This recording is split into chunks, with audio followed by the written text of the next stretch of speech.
Welcome back, subscribers. I'm going to talk something really quick about like what's going on with Iran, what we know of, and it's all published material, but they're not really talking about it, which is not a surprise.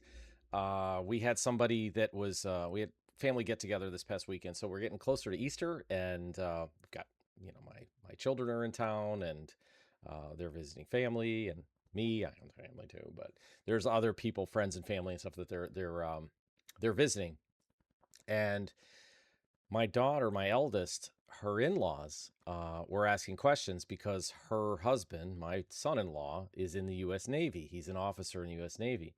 And once the Iranian stuff started kicking off, so today is the 5th of March. Um, they were asking questions to see if he knew anything about it, and she's like, no. It's like his boats. He's in shore leave right now, or shore. He's doing shore tour, not shore leave. So he's in shore tour, which means he's just basically the boat's docked and he's doing day-to-day affairs on the boat and maintenancing and things like that. So they don't have any, nor are they briefed on what's going on over there anyway. And at any rate, they're like freaking out, and I was like, of why it's happening and how it's going to be like potentially escalating.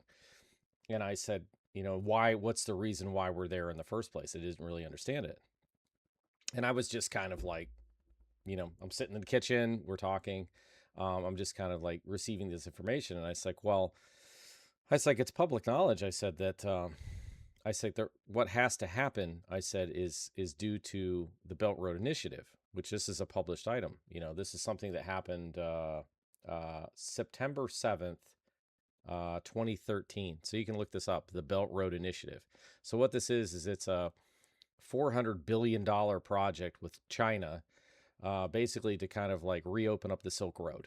All right. And part of that is you can pull up a map of this. Anybody can pull a map of this. And all you have to do is look at the map and see where the basically like commerce business highway is going. So this is what we do with the reservoir. It's like kind of getting real world knowledge and understanding like where things are going, how the world works, follow the money, and put yourself in a situation where your consciousness isn't being burned because you're following what's on mainstream media.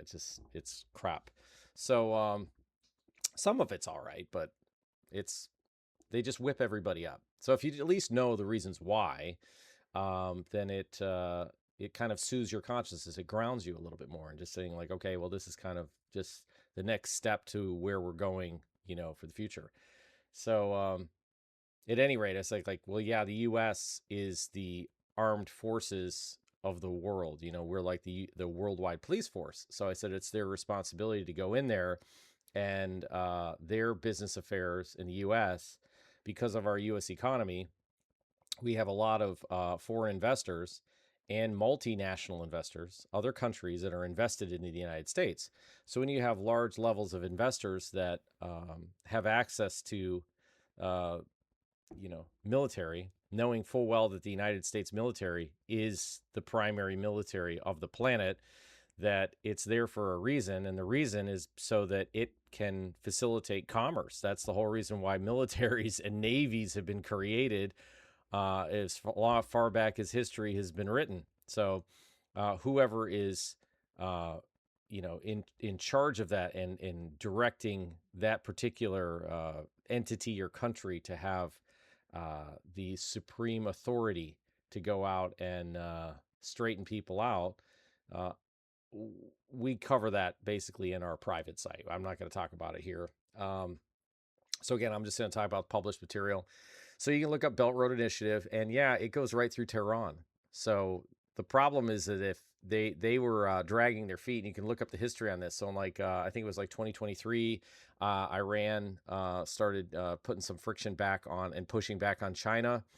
And so all China has to do is just go, call up the United States, and it's a trade. You can go trade, human, American blood for, other business trades. And people don't understand this, that this is the way that the earth has been running forever, is that there's been trade-offs between kingdoms and nations and you name it. And they put their people in harm's way because there's some sort of payoff on the backside, a kickback, if you will.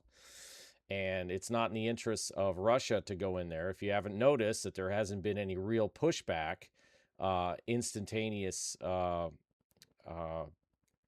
retaliation from its allies. And you'd be like, well, why would that be the case? I mean, the U.S. just sank a Iranian warship, and that hasn't happened, so everybody knows, since World War II. There hasn't been a U.S. submarine sinking a foreign ship since World War II. So that's really significant. So let's say, like, well, why? How is this being allowed by the Allies? Because they can't go in there and straighten out Iran because they're allied with Iran. Do you see? So sometimes it dawned on me. It was like, this is like whenever we were in high school and we had a group of guys, and occasionally you'd have somebody that would just kind of step out of line that was in the group, and nobody in the direct group wanted to do the straightening out of this person. So somebody else would have, an interest, a third party would have interest in fighting this person. And all we would do is allow it to happen, right? Allow the straightening out to happen. So that's basically what's happening.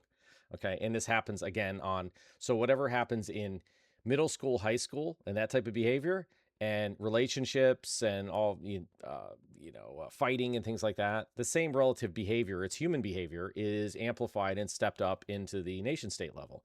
And that's what you're seeing right now. And it's, I'm not into it, but it's just part of the necessary changeover for this new system, because the Belt Road Initiative is setting up the BRICS nations. If you look at the map, you'll see that, and look up BRICS, excluding Brazil, which Brazil is most probably going to be backing out of it, because it doesn't make any sense to us as to why Brazil would be part of that conglomerate, because they want to have regionalism kind of take over the next 25 to 50 years.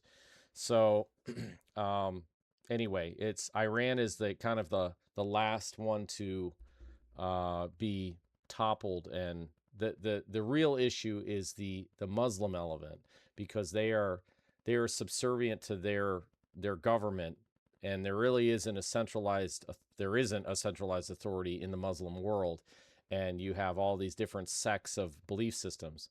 And by having this closed environment, what they've done to Iran is they basically made it like feed on itself, that it's able to do business with its localized allies.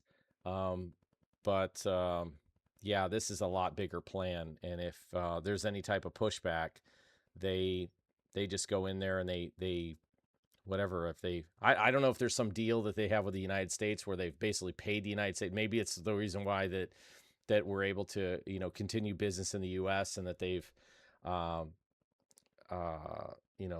shutdowns and whatever else, and leveraging money and getting a loan from another country and basically renting the United States military to go in there and straighten things out. But because that's behavior that's happened in the past.